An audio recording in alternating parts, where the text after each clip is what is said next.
क्या आप उन लोगों में शामिल हैं जिन्हें स्लीप डिस्क की समस्या हो गई है? क्या स्लीप डिस्क की समस्या आपको पीठ दर्द के साथ साथ पैरों और कमर का दर्द भी दे रही है? अगर इन सवालों के जवाब हाँ में है तो वीडियो को अंत तक जरूर देखें। सबसे पहले आइए स्लीप डिस्क और शाटिका पेन के बीच का संबंध समझने से पहले आइए स्लीप डिस्क को आसान भाषा में समझते हैं। स्लीप डिस्क एक ऐसी स्थिति है जहां रीढ़ की हड्डी में पड़ने वाली डिस्क में से एक अपने स्थान या जगह से खिसक जाती है। यह डिस्क रीढ़ की हड्डी के दो हिस्सों के बीच में पड़ती है और उन्हें अलग रखती है।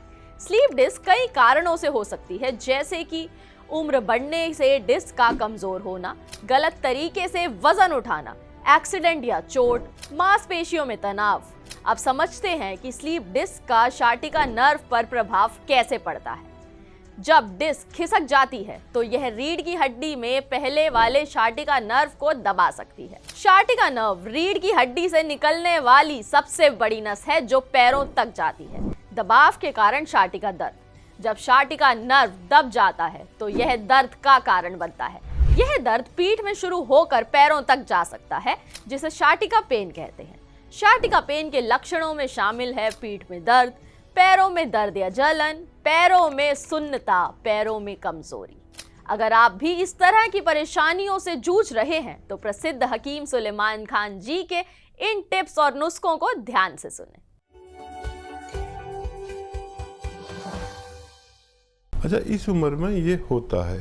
देखिए, एक तो पहले हिदायत सुन लीजिए कि आपके घर में वेस्टर्न टॉयलेट होना चाहिए। ऐसा कुर्सी वाला है या नहीं है? अगर नहीं है तो दवा से पहले वो लगवा लीजिए और अपनी ज़रूरत उस पर पूरी किया करिए। आप दोनों पति पत्नी, तो वेस्टर्न टॉयलेट होना ज़रूरी है ऐसे लोगों के घर में जिनको डिस्क की या स्लिप डिस्क की आप कहेंगे या साइटिका, ये आपका साइटिका हो गया। स्लिप डिस्क से साइटिका हो गया। जिसको भी कमर में दर्द है उसको स्लिप डिस्क होता है, और जिसकी टांगों में भी, थाइज में, पिंडलियों में, पैरों तक दर्द आने लगा तो उसे साइटिका कहते हैं। गाँवों में इसे लंगड़ी का दर्द भी कहते हैं। किसी के एक पैर में होता है, किसी के दोनों में, और ऐसा आदमी लंगड़ा लंगड़ा के चलता है। तो ये बात याद रखें। वज़न बिल्कुल नहीं उठाएं। आप बहुत मेहनती लोग होंगे, वज़न बिल्कुल नहीं उठाएं। पोंछे वाला काम बिल्कुल नहीं करें। जो ज़मीन में पोंछा लगाते हैं किसी से करा लें 2-3 महीने के लिए, आप ठीक हो सकते हैं। ये खुशखबरी है आपके लिए। अच्छा, देखिए, आपको लेना है अलसी। अलसी आप जानते होंगे, नहीं तो आपकी धर्मपत्नी ज़रूर जानते होंगे। अलसी लेनी है आपको 100 ग्राम, और छोटी हड़ 100 ग्राम, और धनिया 100 ग्राम, और खसखस 100 ग्राम, और 100 ग्राम गोंद स्याह। लिख लीजिए, गोंद स्याह यानी काला गोंद। काला गोंद नकली मत ले लेना, ये बहुत कीमती है और ये जायके में कड़वा होता है। इन सबको आपको बहुत बारीक पाउडर बना कर रखना है। कोई भी चीज़ पिसी हुई नहीं लानी। अगर पिसी हुई आप लाते हैं तो मेरी कोई जिम्मेदारी नहीं।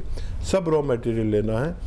1 ग्राम सुबह, 1 ग्राम शाम खाने के बाद, और पानी से लें।